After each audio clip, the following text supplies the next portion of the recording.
Good afternoon, everyone. This is DJ Vinyl Vertigo here, and this is part of my series of jazz vocalists. I feel that the vinyl community has, not the vinyl community in general, but there's people in the vinyl community, especially jazz enthusiasts, who seem to tend to say, not all of them, but some tend to say, I don't like vocal jazz. I'm not into vocal jazz. And so I feel like maybe there should be somebody out there who's giving some props to vocal jazz. They talk about a lot of everything. There's a lot of Miles Davis talk and Coltrane talk and Bill Evans talk and Chet Baker talk and Art Blakey talk. But and when they do talk about vocal jazz, they tend to just talk about Ella Fitzgerald and Nina Simone sometimes, Sinatra, maybe Tony Bennett, but they don't dig any deeper than that. So I figure, well, don't complain about it, do something about it. So here I am putting, my series, which is vocal jazz artists that you might want to check out. Today's jazz vocal artists. Oh, actually, if you're not already subscribed, please hit the subscribe button, and if you like this video, definitely like. And if also you have any comments or any artists that you think should be spoken about, put it in the comment section. I'd be very happy to investigate and, talk about them. So, anyway, today's jazz vocalist that we're going to talk about is, and I have my notes here, so I'm not going to lie. I have my notes here. Oscar Brown Jr. Oscar Brown Jr.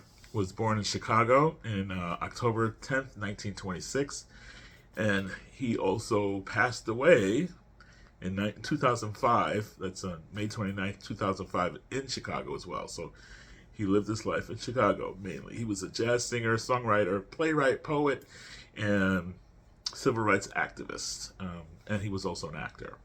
So he was a man of all trades,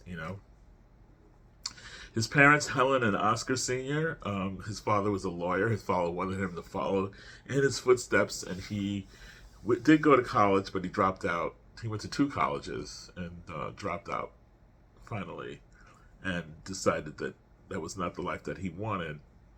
But before that, he started acting as around age 15, doing acting for radio. He did a show called Secret City at the age of 15, Chicago radio program. In his 20s, he became known as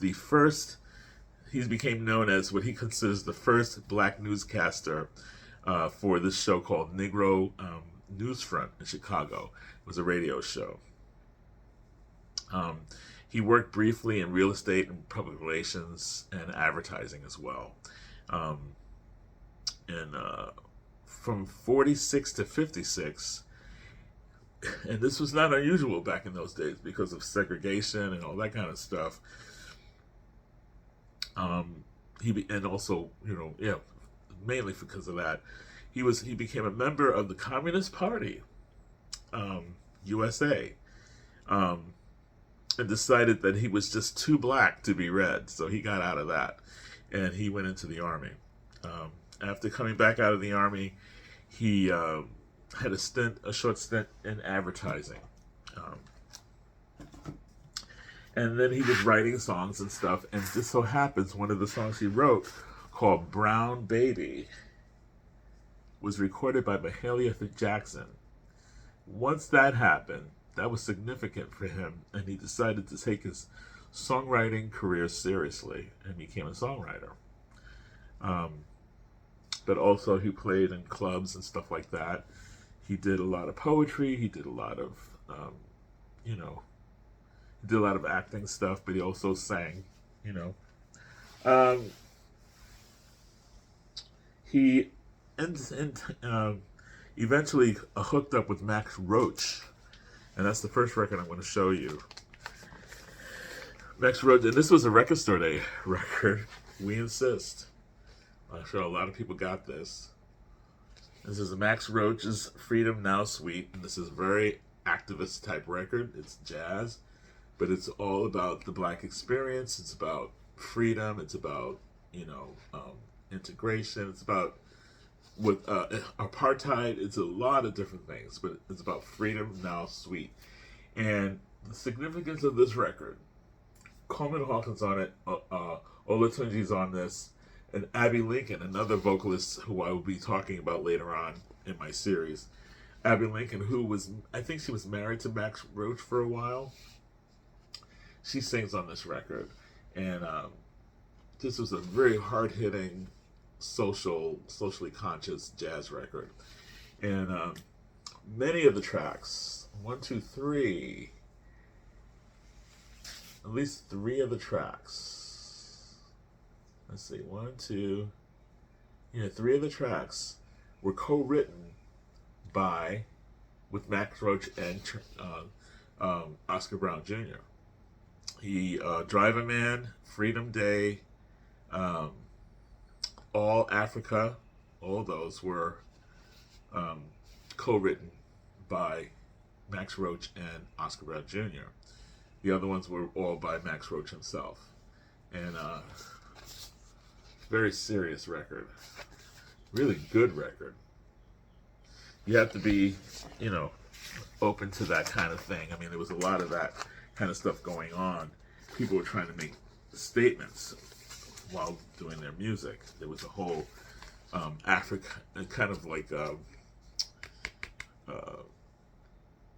kind of African American movement in the United States, where people were insisting that we get our freedom and insisting that we get respect and taking ourselves seriously and being taken seriously by the public. And so, yeah, and also this really strong connection to Africa.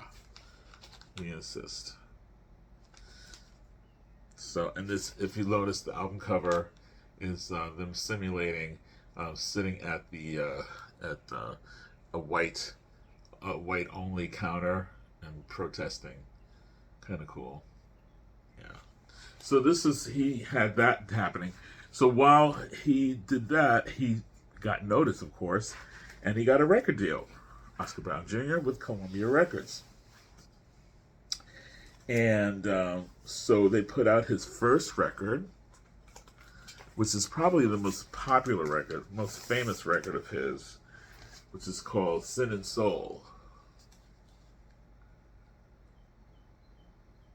This is wildly popular. This is a very well-known record of his.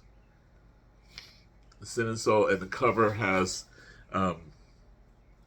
some positive reviews from Steve Allen, Lorraine Hansberry, Nat Hentoff, Dorothy McAllen, Max Roach, of course, and Nina Simone.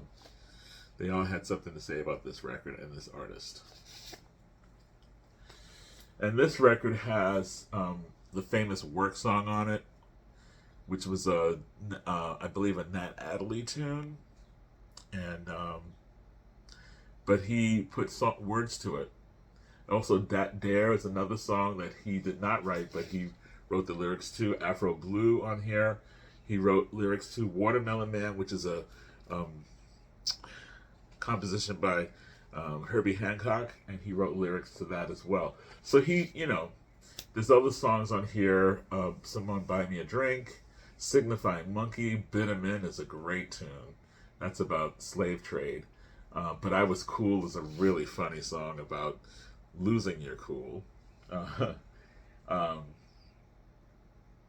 There's some really great songs on here. Sleepy's great. The whole album is just full of great tunes on here. And he's at his top form, just doing it. This album you would not be disappointed in. It's got that 60s feel. It's got that hip kind of feel. It was definitely an album that was embraced by the mod movement of the 60s. The Kerouac type people, that kind of stuff. They really got into this record. It was really hip.